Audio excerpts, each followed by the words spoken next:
the Trevor Jackson Podcast.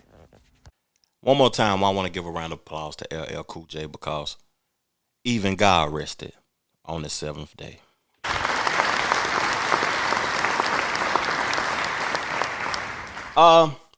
Trump said, "We going to Memphis, big dog." The Democrats don't want the National Guard there because they say they belong in war zones. But our cities, Chicago, 6 people shot over the weekend, killed. The weekend before that, 11 more. And that's a good weekend. Right. This is happening in every major city. There's a lunatic that's on the street that some Soros DA that is allowed out. What's going to happen? So I think maybe I'll be the first to say it right now again. We're going to Memphis. Memphis is That's the next city. Deeply troubled. And the mayor is happy. He's a Democrat mayor. The mayor is happy. And the governor, Tennessee, the governor is happy. Deeply troubled. We're going to fix that just like we did Washington. I would have preferred going to Chicago. I had a man the head of a big railroad. They're doing a merger, and he wanted to come see me and all that stuff. And I asked him, because, it's one of the largest train companies, maybe the largest, so you can figure out who it is. Okay, Union Pacific. And he was in my office, and he started off 45 years ago with the railroad. It's such a great story. Sir, I'm a railroader. That's the kind of guy that should run it, as opposed to a Wall Street guy that destroys the railroad, but he's good financially, right? And he was a very impressive guy. And I said, so what do you think? Where should we go next as a city? Because we're going to go 1, 2, 3, and then we'll do a few at a time. But we're going to straighten out the crime in these cities. He said, sir, Memphis would be good because he's on the board of FedEx. He said, when I walk 1 block to my hotel, they won't allow me to do it. They put me in an armored vehicle with bulletproof glass to take me 1 block. He said, it's so terrible.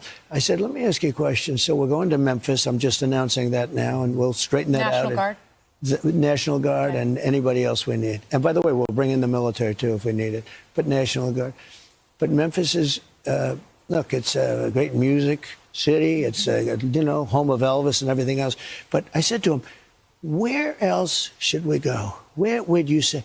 He said, sir, please do me a favor. St. Louis has been so badly hit. It's very hard, very, very hard. He said, don't lose Chicago. You're going to lose Chicago, sir. It's a great city. You're going to lose Chicago. And then we have this Slav Pritzker on television every day. All he does is hit Trump. I said, does he realize last weekend he had 11 people killed and 28 wounded? It doesn't bother him. He says he's got the situation handled. And he keeps saying, we have no crime problem.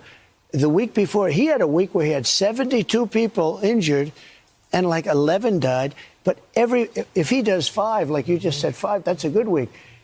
Every weekend, they're losing many people. It's out of control. I've talked about the National Guard when Trump sent them to Los Angeles for the migrants and the riots that was going on. I talked about when Trump, and I reacted to the residents of D.C. when he sent the National Guard to D.C. Last week, we talked about him possibly sending them to Chicago, but he didn't do that. I see a lot of individuals on their platform talking about why did he skip over Chicago and go to Memphis? And the Chicago residents was threatening them, talking about these young boys different. We on rooftops with choppers and all of this. And, I advise him not to come here. I feel like Trump basically is wanting to be asked to help out this time and help out with the crime. Who likes crime? Like, I'm lost in the sauce at people defending crime. Like, it lowers your property value if you're a homeowner. It raises your anxiety and your stress levels being around criminals and crime and shit. Like, I want to be safe in a safe space. I ain't got time for that. But I want to say something. The National Guard, the military, is not concerned about them young niggas in Chicago. Even though I know them Rondo number 9s and them boys like that got them grenades and them rocket launchers and all of that in Chicago, the military ain't concerned about y'all. they got weapons and stuff that we probably can't fathom that they haven't even used yet. Man, they bring them drones to your hood. That's a whole different ball game. They start bringing them drones and start popping folk. I think it's just, people speak foolish defending crime. But Memphis, let's get on the topic at hand. Memphis. I'm from Tennessee, man. Memphis has been a crime-ridden city for a long time. A long time. I remember listening to 8-Ball MJG in 92 talking about armed robberies and all of that. I remember listening to 3-6 Mafia talking about worshiping the devil and all of that in the early 90s. I ain't even a teenager yet, and they was talking about this crime and stuff. And I'm 45 now. Now, when I think about crime, I think about Trump wanting to combat crime. But what is he doing to help the people that is committing the crimes? Because people are only committing crimes. Well, I ain't going to say only, because I ain't a criminal. I don't know how y'all think. But a lot of the individuals are committing crime based upon circumstances. Circumstances is what makes people want to commit crimes. And in Memphis, I know it's not, well, let me stop. Because Memphis is a hub. It's the middle of the country. It's a lot of distribution that goes out in Memphis. So I guarantee it's opportunity to get finances and work in Memphis at factories and stuff like that. And it could be he want to get control of that so he can invest more in Memphis. And Elon Musk, I heard that he's investing in Memphis. Memphis is a hub. It's the middle of the country. So I feel like they got to get that crime under control. It's in the heart of the Mississippi River, too, the longest river that runs up through the nation. It's a prime location for this country. But my take before I play the residents speaking on Trump bringing the military and the National Guard there is that what are you doing to change people's circumstances to combat crime?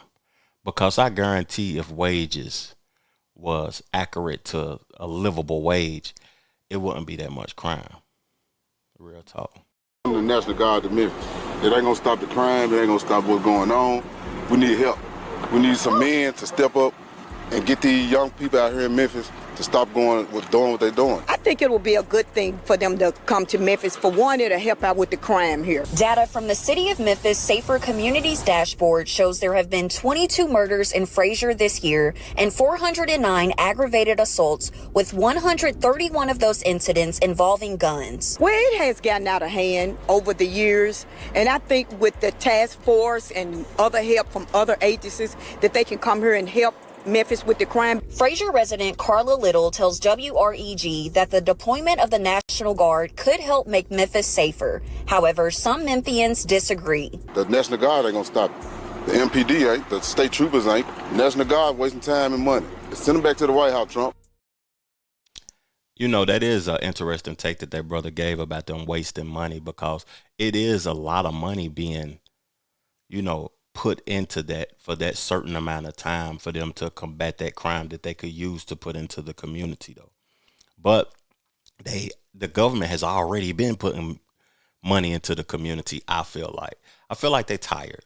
Now, those statistics that they put up on the screen was crazy, because Frazier is a neighborhood. It's not a side of town. It's not the town. It's a neighborhood. They got 22 murders in the neighborhood, 409 aggravated assaults. And then I didn't see the number involving guns, but damn, that's just a neighborhood. 22 murders in one neighborhood. And folks are advocating for these people that they don't need the National Guard. He said them bringing the National Guard or the military ain't going to stop nothing. It's going to stop something. See, D.C., them boys are obedient in D.C. right now. We have business leaders, clergy, community members. We're all standing in solidarity for Memphis. And I know we have a lot of press here. This press conference will probably get broadcast in a lot of different places. And as the eyes of the world are on Memphis, I want the world to know that Memphis stands together.